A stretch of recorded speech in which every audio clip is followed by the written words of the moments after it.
اللهم ارحمنا بالقرآن.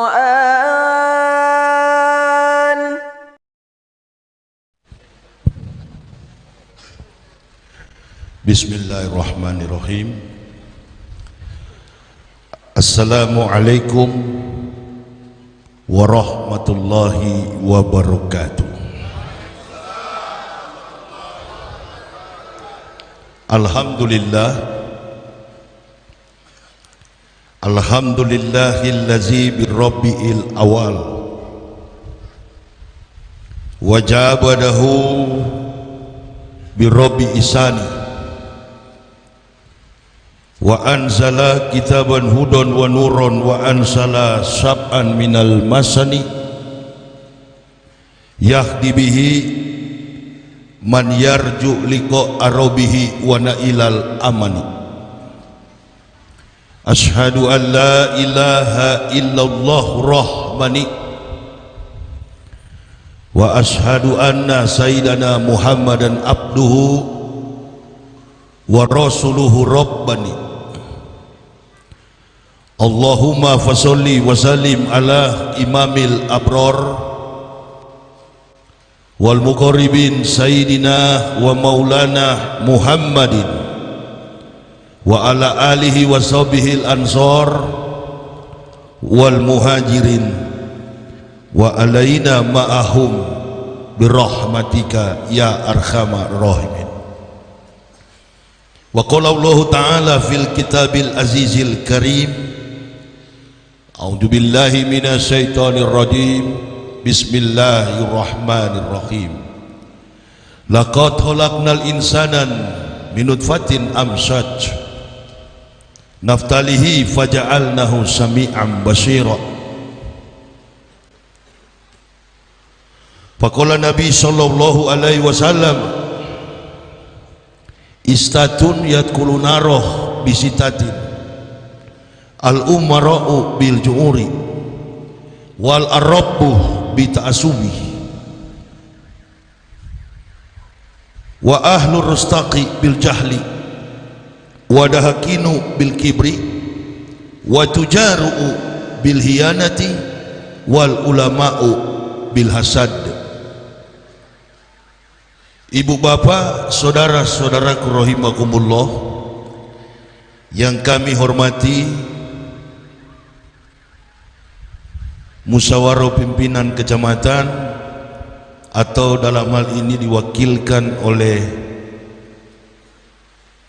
perwakilan kecamatan Sunggal, Polsek Sunggal, Koramil Sunggal. Baru saya sebut tadi wadahakinu bil kibri, inilah langsung dicatat di sini. Bukan camat yang hadir, bukan kapolsek yang hadir, bukan juga dan ramil, tapi yang mewakili. Memang pas ini hadis ini. Wadahakinu bil kibri, kepala-kepala pemimpin-pemimpin daerah yang sombong. Coba kalau acara yang menguntungkan, fulus, Allahu Akbar. Ada telepon dari Wantong Tai, Cingfong Tai, makan Tai, tuh cepat itu. Tapi nggak apa-apa.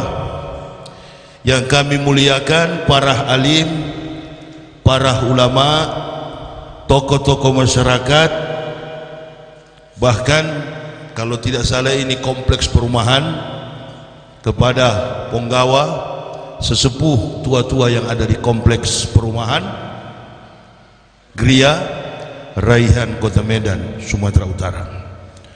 Kami cintai, kami banggakan secara khusus kepada guru kami Al-Ustaz Qori yang sudah menyampaikan kalamullah, berbicara tentang sejarah yang melekat dalam ekstensi kepribadian wibawa Rasulullah Muhammad sallallahu alaihi wasallam. Beliau Al-Ustadz Muhammad Zaini Lubis, dan kemudian kepada seluruh kaum muslimin wal muslimat rahimakumullah. Kalau sound system bagus begini saya nggak perlu teriak rasanya. Masa ini terus terlihat memang keikhlasan panitia luar biasa. Kopinya juga mantap. Awak tak perlu teriak kalau begini. Slow down, take it easy, santai. Ayat yang sudah dibaca oleh beliau tadi memberikan pilihan kepada kita bahwa Nabi Muhammad itu bukan bapak bagi kamu, dia bukanlah ayah bagi kamu, tetapi dia adalah Nabi dan Rasulullah. Nabi dan Rasul mempunyai peran yang berbeda. 124.000 Nabi yang diutus oleh Allah, Rasulullah hanya 25. Nih kita nih di luar sana ada polisi, ada tentara. Polisi dan tentara belum tentu jenderal. Jenderal sudah pasti polisi maupun tentara. Nabi belum tentu Rasul. Rasulullah sudah pasti Nabi. Tadi dijelaskan oleh Allah begitu sistematis, kontekstual, rasional, dan teologis. Siapa lagi yang bisa membantah itu? Adakah yang lebih mulia? Bu, baru-baru ini ada viral.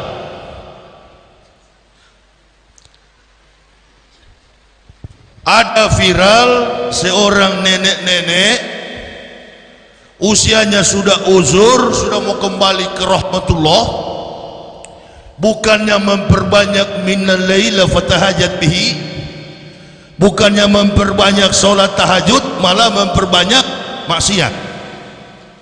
Lalu mencoba membandingkan antara eksistensi, wibawa, kemuliaan, moral, bahkan jejak rekam yang melekat di dalam eksistensi uswah hasanah.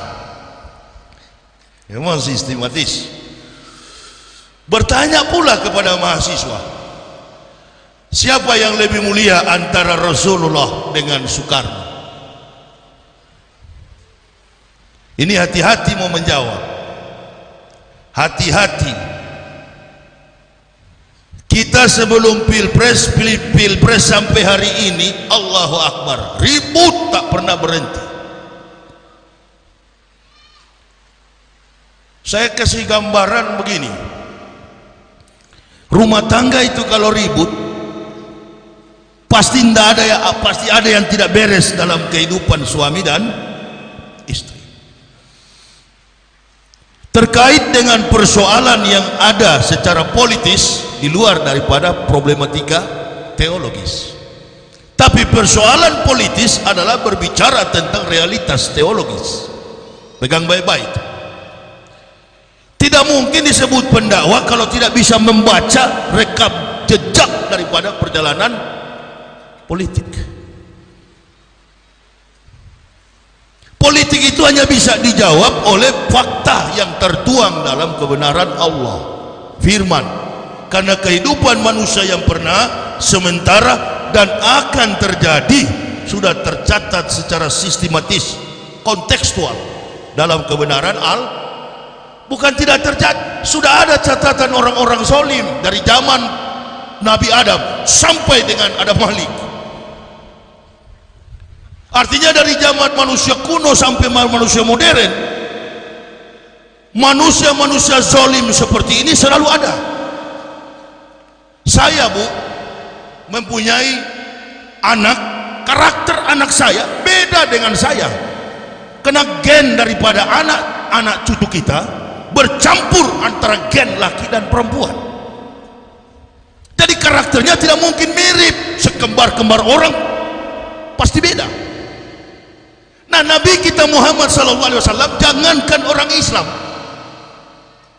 Profesor Dr. Zinskains Barbara Tirings, Sunita Williams, Neil Armstrong, Profesor Dr. Lawrence Edward Joseph.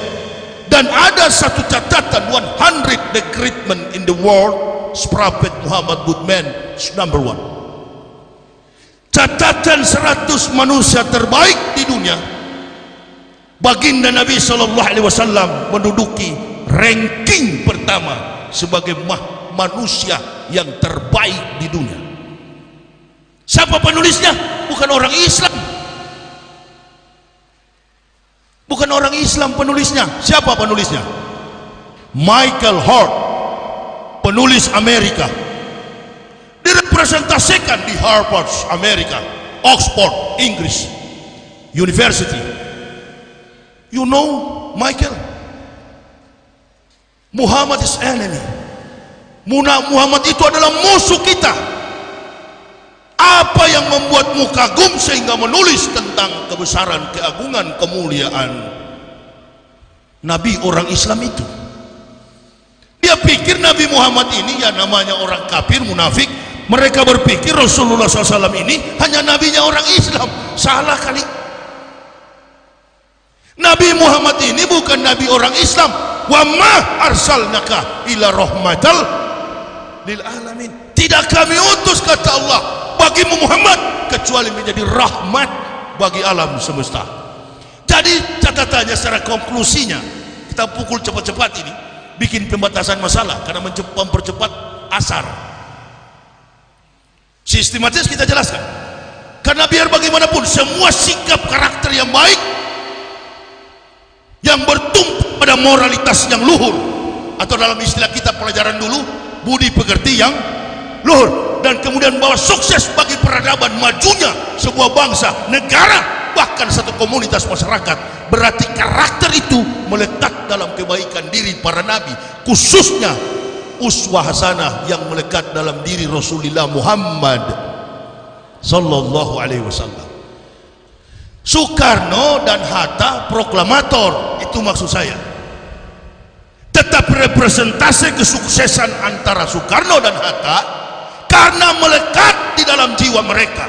Mereka adalah orang pengakuan mereka la ilaha illallah Muhammad Rasulullah. Itu yang membuat mereka sukses. Supaya tidak terlalu tinggi, pakai yang rendah begini. Kalau kemarin di Joko Widodo mencalonkan diri namanya Bernardo Stefanus Tetanus, bisa nggak dia jadi presiden?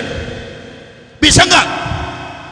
Nggak bisa, karena mayoritas penduduk Indonesia ini adalah Muslim. Nah, hati-hati antum.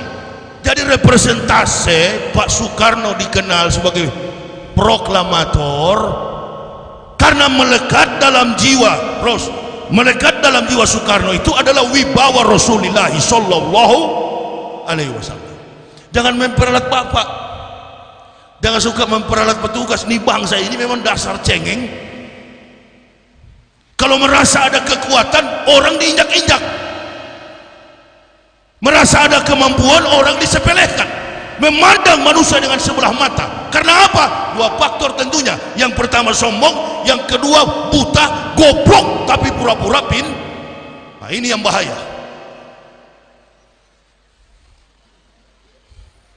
Ini yang bahaya nih di Indonesia ini. Goblok tapi pura-pura pintar.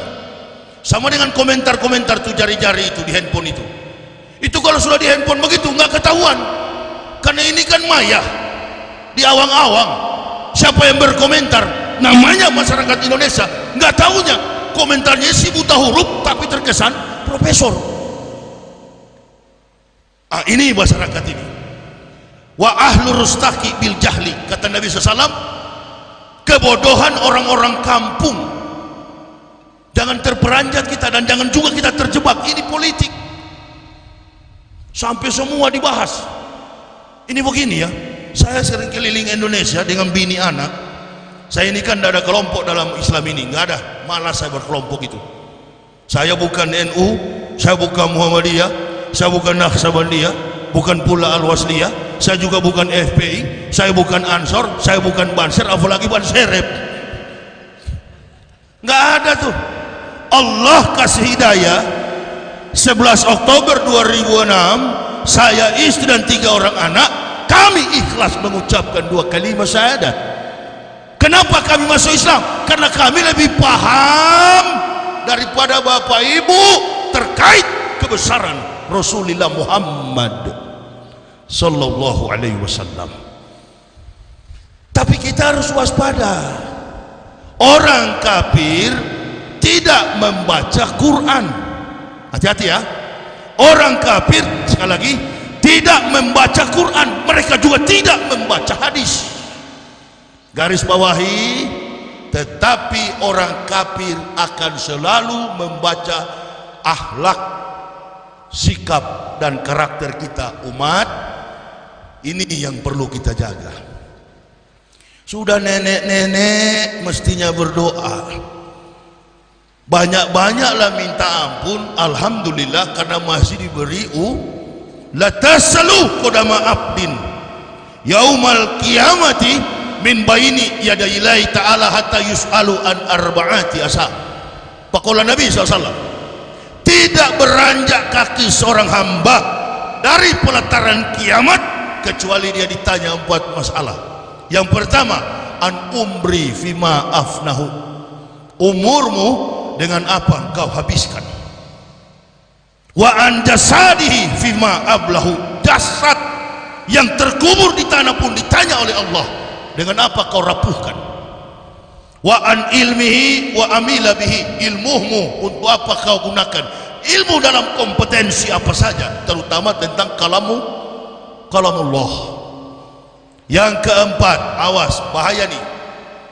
Wa an malihi min aina iktasawa wa fima anfaq, hartamu dari mana kau dapat, untuk apa engkau belanjakan. Gara-gara yang keempat nih terkait dengan hubud dunia, ra'su kulli khotiat, cinta kepada dunia adalah akar dari segala dosa. Dia agama Islam, ngakunya Islam, tapi senang sekali menjelek-jelekkan Nabi Muhammad. Curiga saya, jangan-jangan kau bukan Islam ini. Sama dengan kemarin, ada sebagian umat Islam dan ustadz dituduh anti Pancasila, anti NKRI, anti Bhinneka Tunggal Ika, anti Undang-Undang Dasar 45, pilar dari 4 pilar yang dibangun oleh Founding Fathers. Saya ini termasuklah dicap sebagai ustadz radikal. Ibu bapak juga harus ikuti seperti saya, radikal. Jangan tidak mau jadi radikal. Di Al-Quran bilang bagaimana? Ya ayyuhalladzina amanu udhulu fisilmi kafah, masuk ke dalam Islam betul-betul, sungguh-sungguh. Radikal, fanatism, ekstremisme itu melekat dalam jiwa semua pemeluk agama, apapun agamanya, pasti dalam jiwanya terpatri 3 kekuatan: ekstremis, fanatis, dan radikal. Kalau tidak fanatis, kalau tidak ekstremis, kalau tidak radikal, tidak usah memeluk agama. Supaya lebih mudah saya kasih gambaran begini. Ada orang kafir tetangga kita mengatakan begini, agama kami lebih benar darimu, hai Abdullah. Apa kira-kira yang ada di benak mindset dalam pikiran logika kita? Berarti si kafir ini jujur terhadap agamanya, bagus beragama begitu, menganggap dirinya benar. Tapi nanti akan diuji apakah inklusif atau eksklusivisme. Eksklusivisme membenarkan sebuah keyakinan dengan dasar keyakinan sendiri, tanpa mau diralat, tanpa mau dikritik oleh kebangkitan agama lain. Itu eksklus. Teologi eksklus, membenarkan agama dengan dalil sendiri tanpa harus dikritik oleh agama lain. Nah, kalau Islam terbuka, hamparan sejarah-sejarah sudah terbuka, silakan dikritik, nanti kami balas, nanti kami jawab. Nah, begitu ada orang kafir mengatakan agama saya lebih betul dari engkau Abdullah, agamamu Islam, saya pribadi akan mengatakan si kafir ini jujur terhadap agamanya. Yang bajingan ini adalah begini, dia agamanya Islam, Tapi dia mengatakan kepada si kafir, agama kita sama pir. Ini nih yang bajingan. Ini kafir, lebih kafir daripada dua. Pertama, dia tutup jalan bagi si kafir masuk Islam, dan yang kedua, dia merendahkan Islam di hadapan orang. Allahu Akbar. Lebih baik mati berkalang tanah daripada hidup bercermin bangkai. Ini akidah harus dipegang sampai ke liang kubur. Ibu bapak kan sudah tidak merasakan manisnya itu. Alhamdulillah, saya masih rasa, karena saya tahu membedakan saya dari kafir dan sekarang muslim. Jangan bilang mualaf itu lemah, ente yang lemah.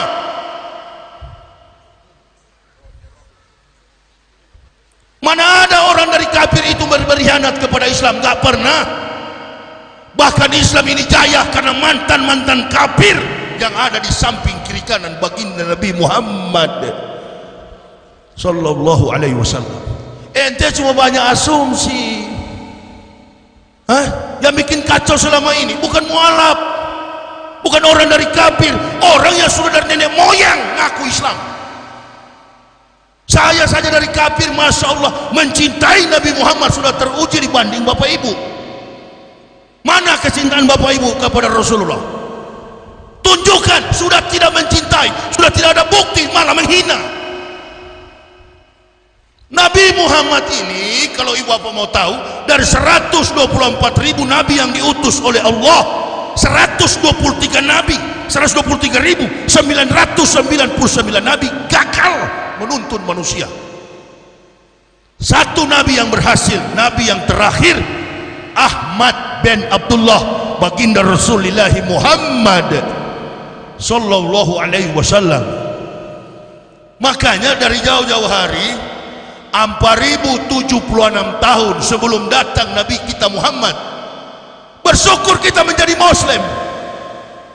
Di Bukit Tursina ketika Allah menyerahkan kepada Musa, ini Taurat, bawalah kepada Bani Israel, bimbing mereka ke jalan yang lurus. Di Bukit Tursina. Tapi ingatlah Musa, aku akan memberikan kepada umat Muhammad, awas, jarak antara Musa dengan Isa 3.500 tahun, Isa dengan Muhammad 576 tahun. Berarti totalitas dalam perjuangan rentang waktu dakwah Musa sampai kepada baginda Rasul 4.076 tahun. Belum datang Rasulullah SAW sudah dikatakan umat Muhammadin. Lompatan logika sejarah yang begitu jauh dan tercatat dalam fakta teologis dalam kebenaran kitab suci Al-Quran. Ketika Musa menyampaikan begitu, kaget Musa. Allah sampaikan kepada Musa begitu, Musa kaget. Ummat Muhammadin ini atau itu ummat Muhammadin nur aini kaila yadurruhum zulmatani. Wahai Musa, aku akan memberikan kepada umat Muhammadin, umat Muhammad, dua cahaya untuk menerangi mereka dari dua kegelapan. Faqala Musa, Musa pun bertanya, manur aini ya Rabbi, cahaya apa itu ya Tuhan? Musa pun sendiri keliru, mana ini umat Muhammadin?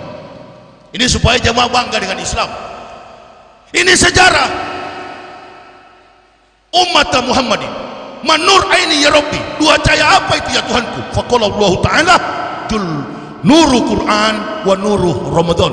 Kami akan memberikan kepada umat Muhammad dua cahaya, cahaya Quran, cahaya Ramadan. Dibandingkan lagi katanya, ditanya lagi sama mahasiswa, mana yang lebih mulia, Pancasila atau Al-Quran?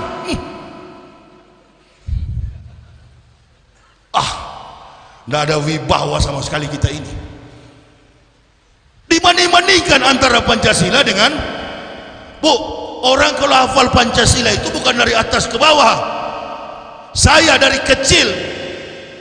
kecil kami dalam rumah itu, satu keluarga, ayah saya seorang militer, perwira seksi 1 Korem 131 Santiago di Manado, mantan dandim di Sangirta Laut. Ayah saya itu kalau kami ke sekolah, tangan di kepala, kaki di bawah, di sebelah, angkat begini, ucapkan Pancasila. ketuhanan yang Maha Esa, kemanusiaan yang berada, persatuan Indonesia, kerakyatan yang dipimpin oleh hikmat kebijaksanaan dalam permusyawaratan perwakilan, keadilan sosial bagi seluruh rakyat Indonesia. Persoalannya apa? Keadilan yang tidak merata dalam konstruksi pembangunan ekonomi, politik, budaya, sampai kepada aspek agama. Intervensi pemerintah terlalu kuat kepada keyakinan. Keyakinan nggak bisa digugat karena itu persoalan secret, very, very secret. Relung hati kita ini tak bisa ditembus walaupun menggunakan detektor, lie detektor sekalipun digunakan, sulit untuk mencari tahu kedalaman hati manusia. Dalamnya laut dapat diukur menggunakan jangkar saung, tapi dalamnya hati seseorang tak bisa ditebak. Ini nanti akan kita batasi. Cadar, kaki celana, itu kan ranahnya kami. Dari dulu saya sudah ceramah kok. Tidak ada malaikat di surga sana pengukur jenggot, pengukur juga kaki. Begitu masuk surga langsung dipanggil lagi, sedia margamuna lagi.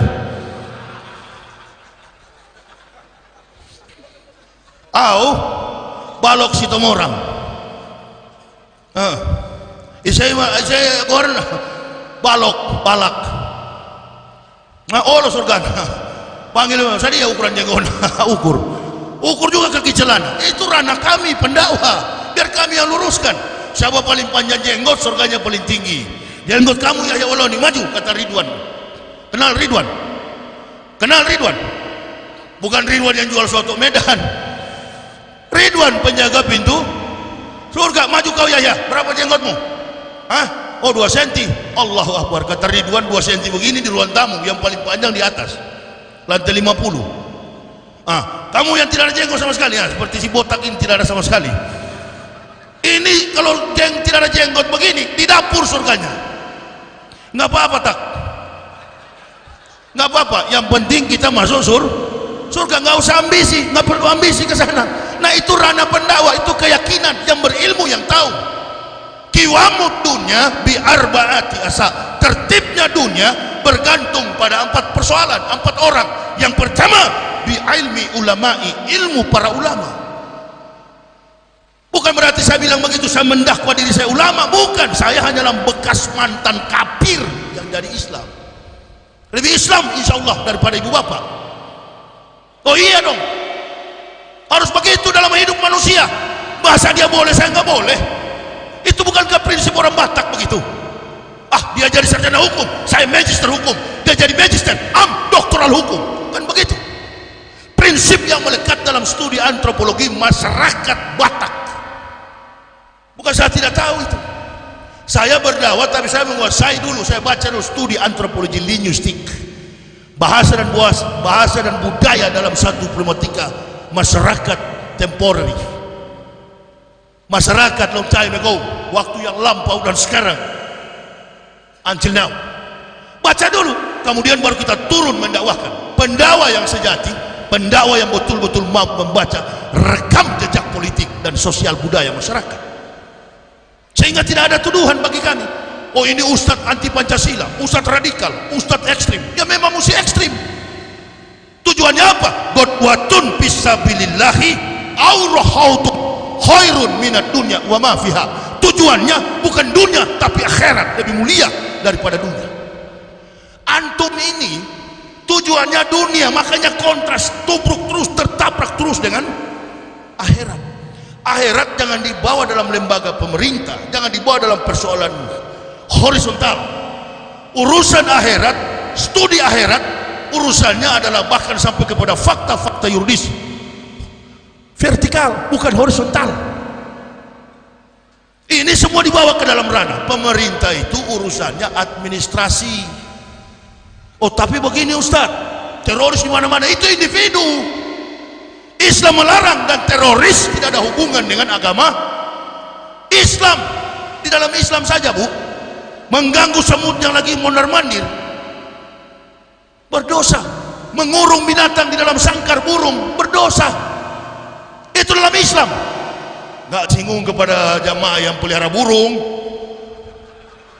tapi kalau tersinggung ya nggak tersinggung, itu bukan manusia itu.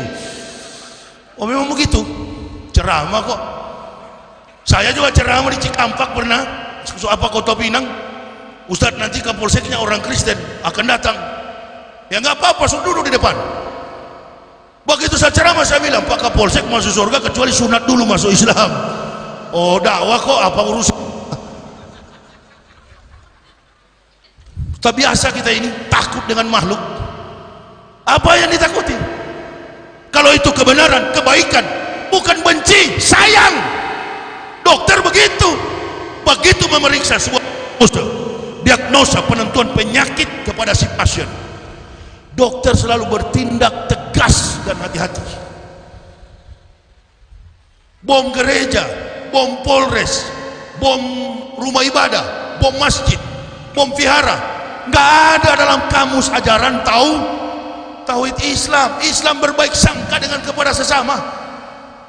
Ini ente teroris ISIS, OSOS, USUS, SS, itu pengecut semua, itu lempar bom lari. Kalau laki-laki jangan pakai lari, jangan pakai lari. Kalau laki-laki berani berbuat, berani tanggung. Lempar bom katanya ketemu malaikat di surga. Malaikat apa? Setan antum ketemu. Nggak ada begitu, hanya merusak citra daripada Kalau laki-laki urus diri baik-baik, perbanyak dalil, baru berdakwah. Hei kafir, kau masuk neraka. Muslim, marilah engkau semua masuk surga. Itu jihad.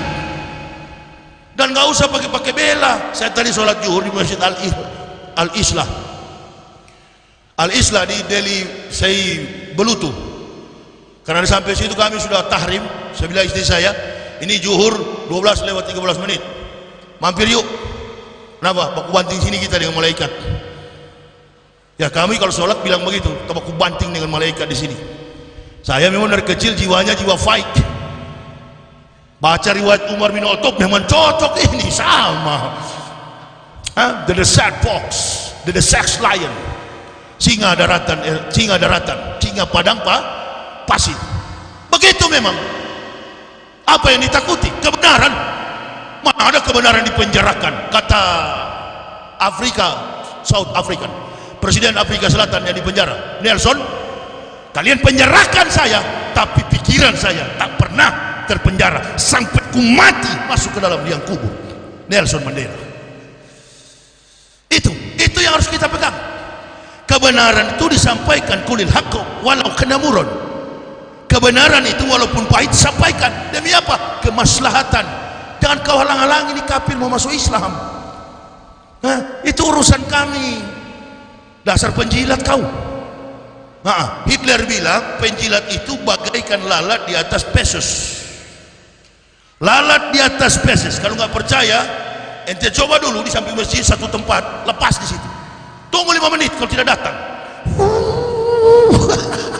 Pesos itu tai. Nggak ngerti bahasa kedokteran rupanya. Kalah sama Manado Batak ini. Feses di atas, lalat di atas feses. Kenapa terungkap itu dari mulut Hitler? Karena Goebbels, pendamping Hitler, bisik, brief kepada Hitler. Dia brief Führer Jenderal Rommel yang disebut dalam gelar istilahnya the desert fox, rubah padang pasir, telah berkhianat kepadamu Hitler. Siapa Rommel ini? Jenderal yang paling tangguh, tangan kanannya Hitler dalam setiap peperangan menghadapi Prancis maupun sekutu musuhnya. Nggak pernah kalah Jerman, karena Jenderal Rommel ini punya strategi sebagaimana pahlawan kita Sudirman. Perang gerilya hebat sekali. Akhirnya dia berkhianat, dilapor oleh Goebbels. Hitler katakan, Führer katakan, sampaikan kepada Rommel 2 yang harus dia pilih: minum cyanide, minum cyanida, atau dia dimahmilkan, ditembak mati di hadapan regu tembak. Rommel memilih untuk minum cyanida. Minum dalam tempo 5 menit, berangkat ke rahmatullah, kembali ke asalnya, ke pangkuan Mungkar dan Nakir. Oh iya, biar Kristen ke sana. Mau kemana ente? Saya ceramah di Aceh, sepakat di sebelah ada kuburan Kristen dan Islam. Saya bilang biar mau nebeng tetap ke sana. Ada kuburan di samping, ada kuburan Kristen, ada juga kuburan. Biar nebeng tetap berangkat, beda ukurannya. Kalau Muslim, masya Allah, malaikat lihat, oh ini Muslim, ada cahaya di kubur. Bah, pokoknya Muslim yang NU, Muhammadiyah, Naqsabandiyah, Al-Wasliyah, yang namanya Muslim tak masuk surga. Nggak ada di Al-Quran dan hadis bilang bagi surga NU nanti apabila orang NU meninggal surganya agak ke kanan, lampu merah, Alfamart belok kiri. Kepada orang Muhammadiyah, Al-Wasliyah, Naqsabandiyah, surganya agak ke kiri, nanti ada pohon mangga, durian ucok belok kanan. Oh enggak, saya enggak bisa Pak. Saya kalah Ustaz, saya sudah pernah makan durian, sampai sekarang tobat saya, enggak mau. Oh, alergi saya. Karena pernah sampai di hotel waktu kemarin dengan Dodi adanya Ijek makan durian dikasih satu besar sekali satu ini. Sampai di hotel saya, Pak bangun Pak, hampir janda istriku. Allahu Akbar. Bangunkan, dari situ saya lihat durian pun sudah nggak mau. Yang bahaya itu Ustaz, kalau saya ceramah ada kopi, habis itu panitia. Ku makan, ku telan. Memang kau, karena yang datang ini bukan kaleng-kaleng. Bu, yang datang ini anak Medan. Itu marga saya, Waloni. Medan lah itu. Daripada marga Batak tapi tidak Medan. Assalamualaikum. Apa itu? Tak laku kalau Medan itu. Bukan kaleng-kaleng itu. Lepas kopi panjang tuh ceramah. Udah berapa gelas tadi? Berarti 2 jam ini. Anak serap kahwa, bismillah. Belajar kalau nggak tahu. Ini sudah 2 kali nenek-nenek ini. Dulu dia bilang konde ibu Indonesia lebih indah dari jilbab. Bahkan dia bilang juga azan, suara kidung ibu Indonesia lebih merdu daripada suara azan. Mentahkan dengan argumen ilmiah. Tahun 2011 angkasawan India Sunita Williams, dia pergi ke bulan, astronot perempuan berkebangsaan kasta India. Dia sekolah di Amerika, dia berangkat ke bulan. Dalam 1 hari, dalam statementnya, ada suara dari bumi menembus bulan. Begitu juga Neil Armstrong tahun 1967, angkasawan Amerika, Toronto, Kanada. Sampai di sana mendengar 1 hari ada suara 5 kali berseru, hayya alal salah, hayya alal falah. Mari dirikan salat, tegakkan salat dalam kemenangan. Begitu dia dengan teleskop, dunia ini gelap. Ternyata sumber suaranya berpusat dari Mekah dan Madinah. His converts, dia masuk Islam, jadi ustazah perempuan. Nah coba nanti panggil si goblok itu, suruh nyanyi Indonesia Raya kalau sampai ke bulan. Makanya kalau bokok goblok belah, banyak-banyak membacalah bangsa ini. Kalau pemimpin suka membaca, insya Allah masyarakatnya juga membaca. Nggak bakal pintar ente kalau nggak membaca. Itu saya bilang goblok tapi sok pintar. Lawrence Edward Joseph juga begitu. Kafir, mau ingin cari tahu apa itu Hajar Aswad, batu hitam. Dia nggak tahu bahwa ini perpindahan suatu kiblat yang dilakukan Ibrahim dari negerinya Filistin. Diperintahkan oleh Allah, tinggalkan negerimu, pergilah kamu ke lembah Mekah yang tandus dan gersang. Dipikul, dibawa di batu hitam. Ini peneliti Amerika mengadakan observasi, mencari tahu. Lawrence Edward Joseph, apa itu Hajar Aswad.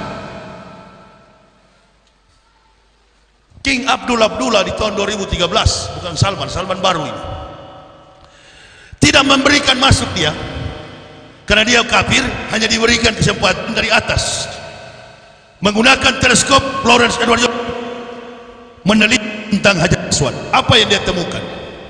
Dia menulis dalam satu jurnal artikel, karena dia seorang saintis, orang ilmuwan. Dia tulis dalam majalah terkenal di Amerika, New York Times. Kita berhutang besar kepada umat Islam. Andai umat Islam tidak tawaf dan sholat 5 waktu, maka berhentilah putaran bumi ini, karena superkonduktor yang berpusat di Hajar Aswad tidak lagi memancarkan gelombang elektromagnetik. Diteliti ternyata 70% 17 universitas ternama di dunia menggunakan teleskop dan mengamati dari udara. Ternyata Hajar Aswad ini adalah batu meteor yang mengandung kadar logam 23.000 kali lebih tebal daripada baja yang ada. Batu meteor dari atas atau dari bawah? Batu meteor dari Papua atau dari Medan? Dari Aceh atau dari Sumatera? Dari Kalimantan atau Sulawesi? Dari Ambon atau Maluku? Ternate atau Ambon? Enggak. Makanya jangan bilang Irian kaya, jangan bilang Aceh kaya, jangan bilang Sumatera kaya, jangan bilang Sulawesi kaya, jangan bilang Riau kaya, jangan bilang Kalimantan kaya. No, bullshit. Siapa yang kaya? Yang kaya adalah orang Jangan ganggu Islam. Kalau kau ganggu Islam, gak bakal baik negara ini, yakin saya. Apalagi kau ganggu-ganggu Nabi yang mulia baginda Rasulullah Muhammad. Di tengah-tengah kegembiraan, kebahagiaan umat Nabi memperingati Maulud. Ini kenapa? Di dalam kalangan kita juga 0,sekian% ada yang mengatakan bid'ah. Bid'ah dolalah, bid'ah katanya. Manusia itu yang hebat, orang Islam, bukan karena dia berpangkat, bertali-tali kekuasaannya, bukan karena dia kasta mulia, bukan karena dia keraton, bukan karena dia sukunya Jawa, sukunya Kalimantan, sukunya Medan, sukunya Batak, sukunya Manado, sukunya Sulawesi, sukunya Bugis, Makassar. Bukan. Manusia dipandang mulia karena akhlak mulianya. Biar kau juga dari bangsawan Inggris, London, kau dari bangsawan Jerman, kau dari bangsawan Amerika, keturunan bertali-tali, tapi kafir tempatmu neraka. Kita ini dimuliakan oleh Allah karena kita beragama Islam. Tidak ada kasta di dalam. Karena sifat daripada Nabi Muhammad, wa ma arsalnaka illa rahmatan lil alamin. Tidak ada lantas begitu malaikat meninggal dunia kita lalu ditanya, siapa nama? Soeharto. Oh iya, 32 tahun presiden di Indonesia dulu ya. Iya. Ya Pak, Bapak di lantai 12 karena presiden. Besok lagi meninggal, ditanya siapa? Oh saya Pak, Bruce Lee. Oh legendaris Cina. Iya, sebelah ente. Ambil handphone, tablet, di WA sama Ridwan. Waalaikumsalam. Ada yang salah jalan ini lik. Kata Malik, udah pesan kereta.